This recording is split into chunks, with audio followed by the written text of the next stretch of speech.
बिस्मिल्लाहिर्रहमानिर्रहीम। रब्बि इश्रह ली सदरी व यस्सिर ली अमरी व अहलुल उक़दतम मिन लिसानी यफ़क़हू क़ौली। अस्सलाम वालेकुम dear students. Today we will discuss hybridization. The meaning of word hybridization is process of mixing of different species, यानी मुख्तलिफ चीज़ों के मिलाप से एक नई चीज़ का वजूद में आना। और इंटरमिक्सिंग,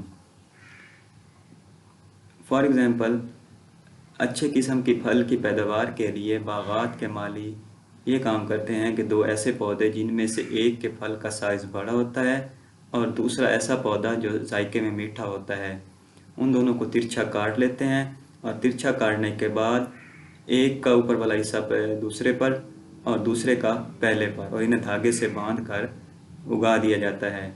इस पे जो फल लगेगा, फाइनली जो प्रोडक्ट हमें हासिल होगी वो साइज़ में भी बराबर होगी और वो जायके में भी मीठा होगा। तो अगर देखा जाए तो ये शुरू में ये था कि शेप एंड टेस्ट डिफरेंट था दोनों का, और फाइनली जो प्रोडक्ट मिली है वो सेम शेप एंड टेस्ट। तो ये सारा जो प्रोसेस हुआ है इसी को तो हाइब्रिडाइजेशन कहते हैं। इसी एग्जाम्पल को जहन में रखते हुए हम हाइब्रिडाइजेशन को डिफाइन करेंगे। Hybridization is the type of intermixing in which atomic orbitals having different shapes and energies intermix to give hybrid orbital having same shape and energies। यानी ये इंटरमिक्सिंग की टाइप है जिसमें डिफरेंट शेप और energy वाले atomic orbital intermix होते हैं और उनसे जो प्रोडक्ट मिलती है उनकी शेप और एनर्जी सेम होती हैं। Atomic orbitals S, P, D and F होते हैं। S की शेप स्फेरिकल होती है, P की डम्बल होती है और D की डबल डम्बल एंड F की कॉम्प्लिकेटेड होती है। फॉर एग्जांपल, S की शेप स्फेरिकल एंड P की डम्बल, ये दोनों आपस में इंटरमिक्स होंगे और इंटरमिक्सिंग के बाद ये हाइब्रिड ऑर्बिटल्स बनेंगे और इनसे जो प्रोडक्ट मिलेगी दोनों की शेप भी सेम होगी और दोनों की एनर्जी भी सेम होगी। अब ये sp हाइब्रिड ऑर्बिटल्स कहलाएंगे दोनों, ये भी sp हाइब्रिड ऑर्बिटल कहलाएगा। नेक्स्ट है क्लासिफिकेशन ऑफ हाइब्रिडाइजेशन।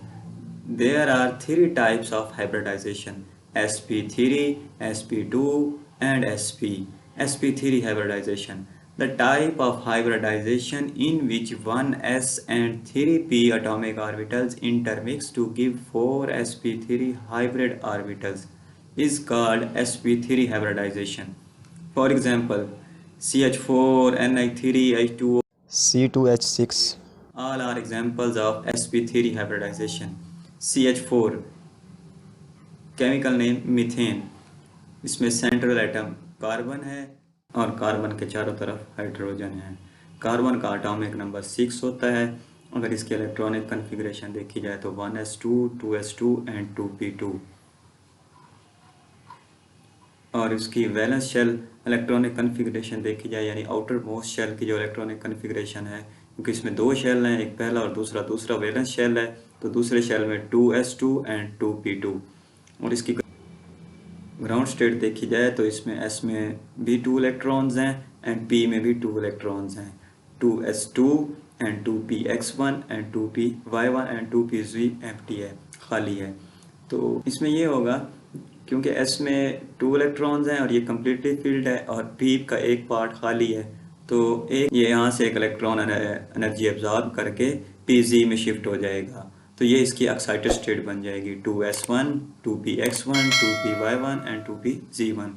अब ये टोटल sp3 हाइब्रिडाइज्ड हो जाएंगे, यानी एक s का और p के 3 ये हाइब्रिडाइज्ड हो जाएंगे और इसे कहेंगे sp3 हाइब्रिडाइज्ड। अब हाइब्रिड ऑर्बिटल्स, अब ये हाइब्रिड ऑर्बिटल्स बन जाएंगे। पहले ये एटॉमिक ऑर्बिटल्स थे, now they are hybrid orbitals. अब इनमें से हर एक sp3 हाइब्रिड ऑर्बिटल्स है। sp3 hybrid orbital, sp3, sp3, sp3, मिलने वाले भी 4 थे और बनने वाले भी 4 हैं। रिप्रेजेंटेशन, s को स्फेरिकल से रिप्रेजेंट करेंगे, px x एक्सिस के अलोंग, py y एक्सिस के along and pz z axis के अलोंग। ये चारों आपस में इंटरमिक्स होंगे और इनकी जो हाइब्रिडाइजेशन होगी sp3 होगी।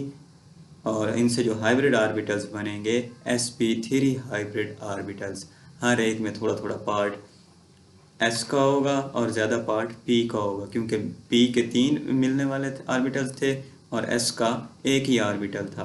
तो 25% हर में s होगा और 75% हर में p होगा। नेक्स्ट है ज्योमेट्री। ज्योमेट्री में अगर देखा जाए तो अब तक जो वर्क हो चुका है, कार्बन के HrSp3 हाइब्रिड ऑर्बिटल बन चुके हैं। तो इसमें ये कार्बन और उसके ये चारों sp3 हाइब्रिड ऑर्बिटल्स, अब चारों तरफ हाइब्रिड ऑर्बिटल्स हैं और चारों तरफ से एक एक हाइड्रोजन आएगा और sp3 हाइब्रिड ऑर्बिटल से बॉन्ड बना लेगा sp3s, क्योंकि हाइड्रोजन का एक इलेक्ट्रॉन होता है और उसकी इलेक्ट्रॉनिक कन्फिग्रेशन होती है 1s1 और s की शेप स्फेरिकल होती है। तो इस वजह से हाइड्रोजन की रिप्रेजेंटेशन कुछ इस तरह होगी sp3, और साथ ही हाइड्रोजन की s स्फेरिकल शेप में रिप्रेजेंटेशन करेंगे। तो इस तरह ये CH4 बन जाएगा। अब नेक्स्ट है स्ट्रक्चर। अगर इसका CH4 का स्ट्रक्चर देखा जाए तो कार्बन और इसके चारों तरफ हाइड्रोजन और ये एक टेट्राहेड्रल स्ट्रक्चर बन जाएगा, यानी 4 कोनों वाला, और 2 हाइड्रोजन बॉन्ड के दरमियान जो बॉन्ड एंगल होगा 109.5 एंगस्ट्रॉम होगा। अल्लाह हाफिज़।